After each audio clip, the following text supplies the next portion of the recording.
கண்களை மூடி பக்தியோடு ஒரு சில நிமிடங்கள் ஜெபிப்போம். திருத்தூதர்களான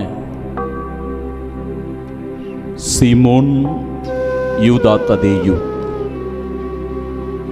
இவர்களின் வாழ்க்கை நமக்கு ஒரு சிறந்த பாடமாக இன்றைய நாளில் கொடுக்கப்படுகிறது. நமது ஆண்டவர் இயேசு கிறிஸ்துவால் அன்போடு அழைக்கப்பட்டவர்கள், இயேசு கிறிஸ்துவை பின்பற்றி நடந்தவர்கள், இயேசுவின் போதனைகளை, அவருடைய அறிவுரைகளை நேரடியாக கேட்டவர்கள், அவருடைய அற்புத அதிசயங்களை எல்லாம் கண்ணார கண்டு மகிழ்ந்தவர்கள்.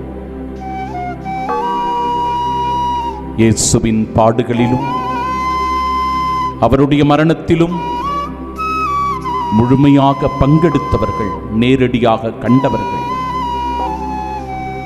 அவர் சிலுவையில் மரணித்ததை பார்த்தவர்கள், அவருடைய உயிர்ப்பையும் விண்ணேற்றத்தையும் உடனிருந்து அனுபவித்தவர்கள்.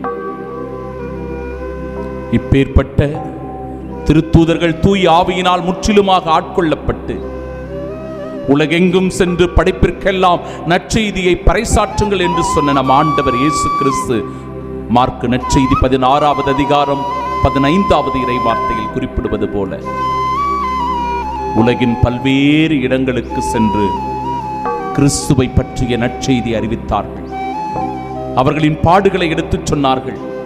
அவர் நமக்காக மரித்ததை எடுத்துச் சொன்னார்கள். அவர் உயிர்த்தெழுந்து விண்ணிற்கு எழுந்தருளிச் சென்றதையும் நாமும் மரிப்போம் உயிர்ப்போம் என்கிற சாட்சியத்தை எடுத்துச் சொன்னார்கள். இறுதியாக கிறிஸ்துவின் துன்பக் கிண்ணத்தில் பங்கு பெறும் பொருட்டு வேத சாட்சிகளாக மரித்திருக்கிறார்கள். அன்பு சகோதரனே, சகோதரியே, நாமும் கூட இந்த திருத்தூதர்களைப் போல கிறிஸ்துவுக்கு சாட்சிகளாய் வாழ இந்த நாளில் அழைக்கப்படுகிறோம். தியானிப்போம், கிறிஸ்துவுக்கு சாட்சிகளாய் வாழ்வோம். ஆமென்.